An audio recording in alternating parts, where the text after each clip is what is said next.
Now, first, there had to be a bit more walking, because remember, I was trying to level the score here with a country beginning with N. And there were some Norwegians chasing hard on my tail. So I thought, best get my act together and start going north before the Norwegians launch. So 8 of us from 7 nations now head north to the North Pole. But at this moment, I began to realize that I could maybe do a bit more, that we could do a bit more.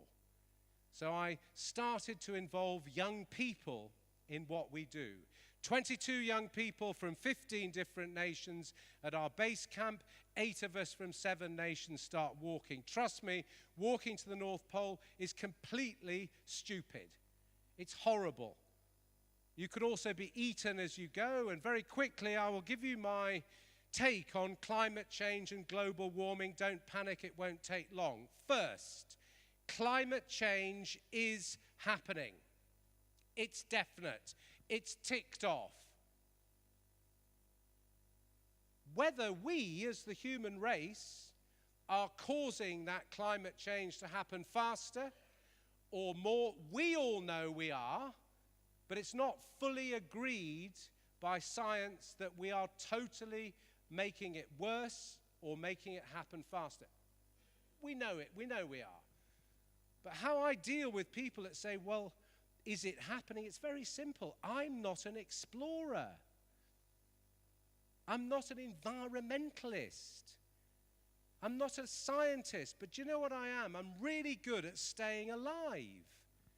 And a good survivor doesn't see a perceived threat and not wake up to it.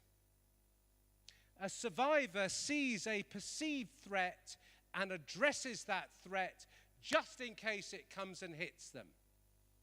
That's how you survive. So this whole issue is pretty simple in my humble opinion. We need to do the right thing just in case and make it incredibly sustainable by making it make sense from a business point of view. And if we still don't agree with it, go and talk to the polar bears who are swimming more than they used to. 25 years ago, we had plenty of ice. Here's me coming in from washing, naked at minus 65 degrees Celsius. Gentlemen, you will notice, gentlemen, in this photograph that there is absolutely nothing hanging down in the central area of the photograph.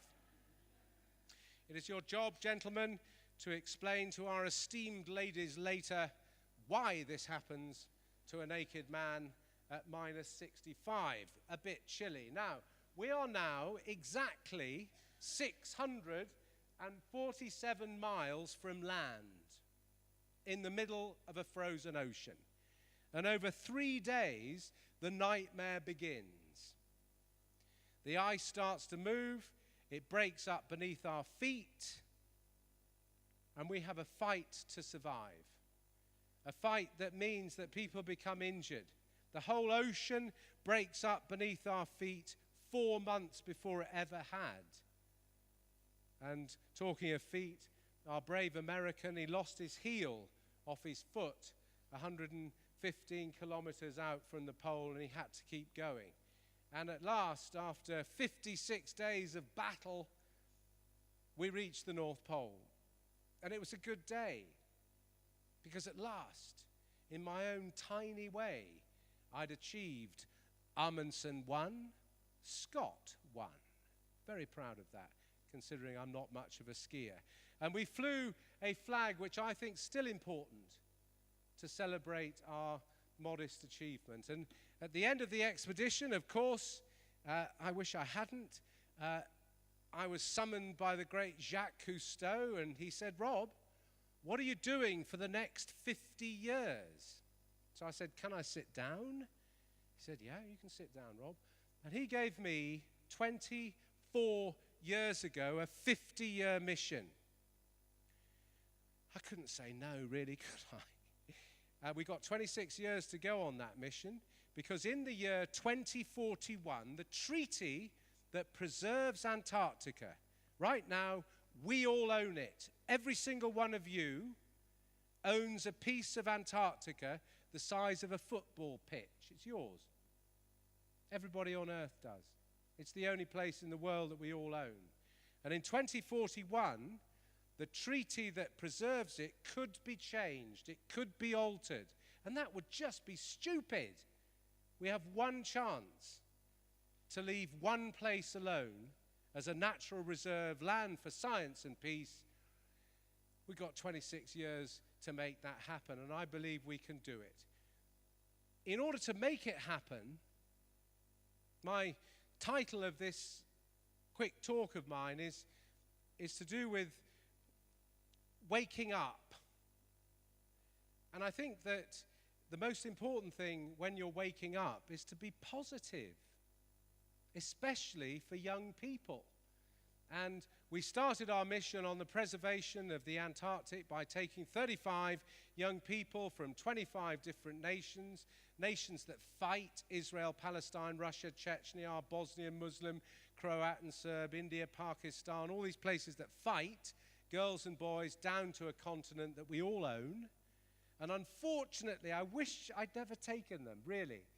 They saw this, which is 1,500 tons of twisted metal left in Antarctica by the former Soviet Union. I was hoping they would adopt a penguin. But no, they said, Rob, could you move it? It would be very inspirational. This took us 8 years. $10.5 million the idiot had to raise here. A joint cooperation with the Russian government. Anybody done one? Means you pay, but this was great. It took us 8 years because you can only go there 3 months a year. Something quite wrong with the slides. I don't know what's going on, but it doesn't matter.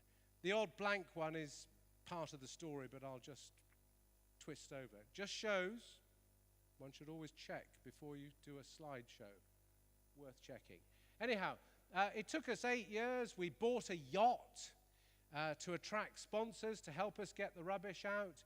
Fantastic job. Young people, businesswomen, businessmen, down to Antarctica, took down an old ship, loaded it up by hand. That took 4 months, and I'm really proud to say that inspiration can come from a long way back. My mum is 100 years old, and she's going strong. I saw her last night, great lady, and she talked about recycling before anybody else. Way before anybody else. And she said, Rob, if you're going to Antarctica, make sure you recycle all this stuff you're going to take out. And bear in mind, when Mum was born in 1915, the population of our planet was 1.8 billion total. And she's still on the same planet. Fantastic lady. And she inspired us to make sure that we recycled all of this 3,000 miles back in Uruguay. And on this day, the penguins came ashore onto their clean beach. Perhaps you're starting to realize in our story here that it's all about being positive. It's really easy to complain, to be negative. Have you imagined really what it's like to be a young person today?